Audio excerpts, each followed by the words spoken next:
Everyone, I really hope you are doing great. आज हम लोग डिस्कस करेंगे एक और question Hindu minority and guardianship act का, एंड होपफुली हमारा लास्ट क्वेश्चन है इसका। क्या है? X is acting as de facto guardian of a Hindu child ages 12 years। अब ये सिचुएशन बेस्ड क्वेश्चन है। कह रहा है एक्स जो है as a de facto guardian, अब जिसको पता है डी फैक्टो गार्जियन कौन होता है वो इस आंसर को कर ले जाएगा।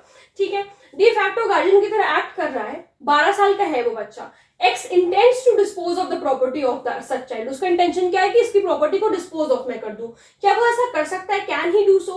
Refer to the provisions of Hindu minority and guardianship act, और ये हरियाणा का 2010 का क्वेश्चन है। आंसर देखिए, डी फैक्टो गार्जियन, पहले क्योंकि इन्होंने डी फैक्टो गार्जियन का जिक्र कर दिया है तो आपको ये बात बताना जरूरी है कि डी फैक्टो गार्जियन होता कौन है।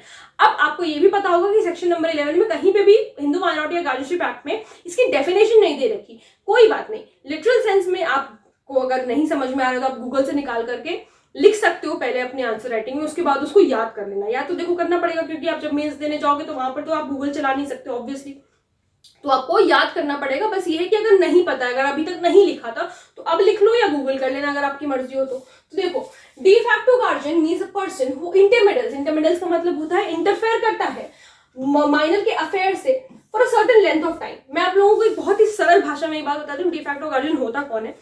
जैसे मान लीजिए कि जो आपका माइनर है वो अनाथ हो गया, उसके मदर फादर दोनों की अगर डेथ हो गई है तो अब तुरंत से ही किसी गार्जियन को, मान लीजिए ना ही जो आपके मदर फादर है ना ही वो विल से किसी गार्जियन को अपॉइंट करके गए, अभी कोर्ट तक भी मामला नहीं पहुंचा, तो जो भी कोई उसका ख्याल रखने लगता है उस वक्त, उस इंस्टेंस पे जब ये सारी चीजें हुई हैं, जब ये घटना हुई है, उस वक्त जब कोई इसका ध्यान रखने लगता है, कोई भी हो सकता है, उसकी मामा हो सकते हैं, नाना हो सकता है, नानी हो सकती है, कोई भी हो सकता है, तो वो बंदा डी फैक्टो गार्जियन कहलाता है। ठीक है, उसका ख्याल रखता है, उसकी प्रॉपर्टी का ख्याल रखता है।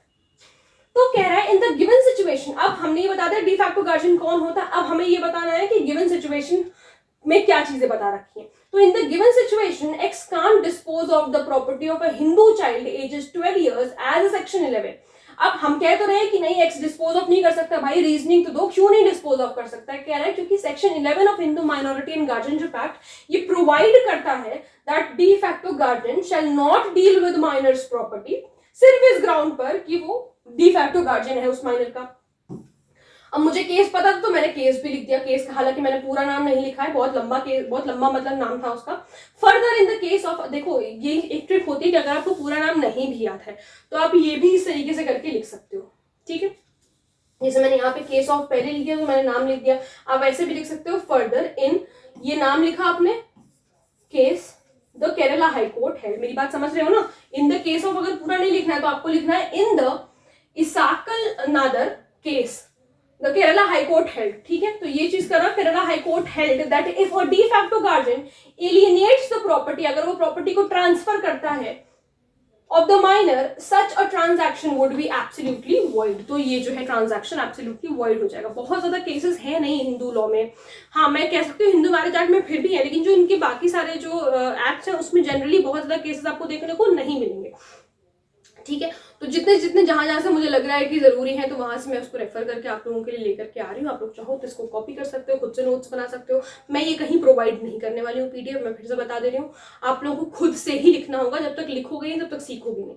ठीक है, इसके ये मैं ये नहीं कह रही कि बस यही हो गया, इसके अलावा आप कुछ और उसमें ऐड नहीं कर सकते। कर सकते हो भाई, अगर आपकी मर्जी, आप बिल्कुल, अगर आपको कुछ ऐसा लग रहा है कि ये मैम ने छोड़ दिया था, ये मुझे अपने तरफ से ऐड कर लेना चाहिए, हाँ वो आप ऐड कर सकते हो। और आप चाहो तो मेरे टेलीग्राम पे उसे भेज भी सकते हो। पर्सनली आप मुझे अगर भेजोगे तो मैं डेफिनेटली बता दूंगी कि आपने जो ऐड किया है वो सही है या नहीं। ठीक है, एक बार मैं उसको रिव्यू कर लूंगी। अब अगर कोई प्रॉब्लम है, कोई डाउट है, कोई ऐसी चीज है जो आप लोगों को नहीं समझ में आई तो आप लोग मुझसे कमेंट सेक्शन में पूछ सकते हैं। मिलते हैं नेक्स्ट वीडियो में। Thank you so much.